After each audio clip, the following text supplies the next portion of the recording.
Carla Barnett, taking a look into the hourglass in order to appreciate the goings on within the CARICOM region under Secretary General Dr. Carla Barnett, Belizean. The Donald Trump administration, overwhelmed, I believe, with oil greed, among other, continued quest to dominate the entire world as well as remain the only superpower,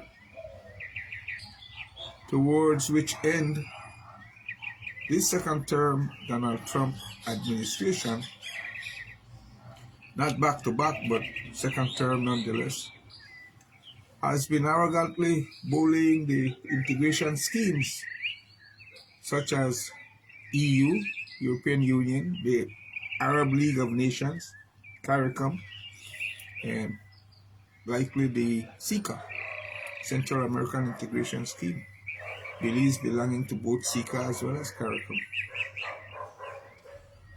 When it toppled the Maduro Venezuelan administration, the United States, it was with the assistance of Trinidad and Tobago, which allowed its country to be used as a strategic launch pad and base for U.S. warships.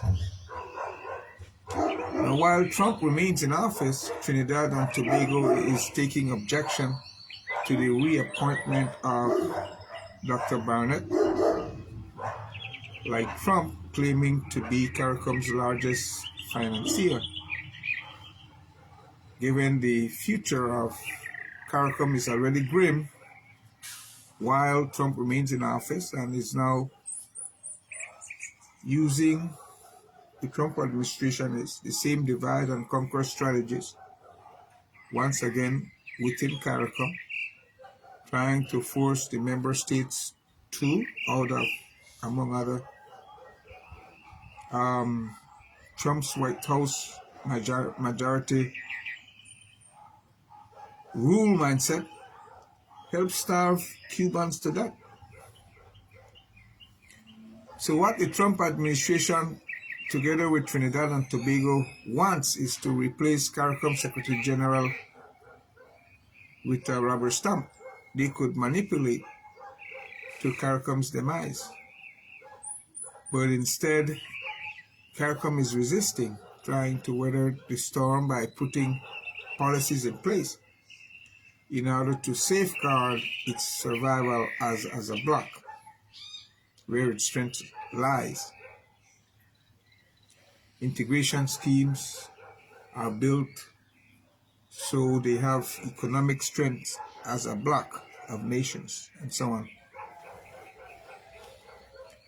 The U.S. foreign policy towards CARICOM has departed from what was standard and become willy-nilly. It is certainly way more than meets the public eye. If Trump continues to have his way, and he likely has dementia, he will likely destroy the CARICOM integration scheme, destroy European Union together with NATO, where I've been, destroy United Nations, destroy CICA, and destroy the Arab League of Nations, among other, as long as the Trump storm persists until the end of his term, which would be January 2029, the time for him to demit office. Small countries like Belize are bobbing and weaving, because the Trump uses big stick diplomacy, always seeking ways to victimize countries that refuse to to bow down and give whatever he wants. Unless Trump demits office way sooner than January 2029, he's likely to level America from enjoying what was once its prominent position in the world to the benefit of China. The Trump administration, together with Israel, going after Iran, well, there's a temporary ceasefire. Let's hope it holds. That scenario should scare the world for the likes of a war there. Continued war would escalate into World War III. It's likely, very likely, very possible. A dangerous one at that scenario. I've been to Japan where I saw the effects of the US atomic bomb on Hiroshima. I also been to Germany, visited the museum where I saw the afterclaps of the adult Hitler Holocaust on 6 million Jews. Visited the location of what was the Berlin Wall.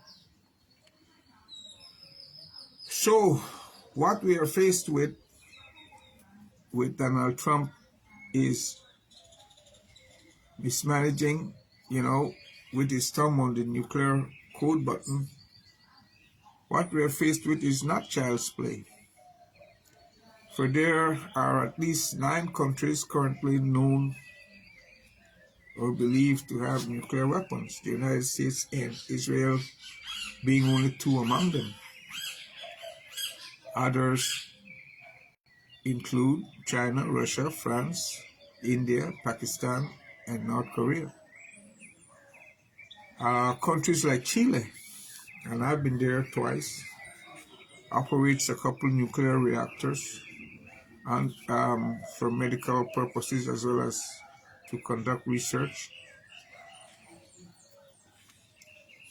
I was the focal point for International Agency for Atomic Energy, IAEA, for many years. Visited Austria at least 4 times. The headquarters being in Austria. The goal of IAEA is to use atomic energy for constructive purposes, such as soil enrichment. They helped us here in our citrus industry. That's how we were introduced to IAEA, to help with the beetle bug destroying the citrus at the time. Well, some bug it was. But they're effective with soil enrichment for plant agriculture, radiation for cancer treatment, etc. And GOB sent many of our experts there to train and build our country's capacity in education, military, BAHA, and so on. The cost of war far outweighs, the cost of peace building, and peacekeeping.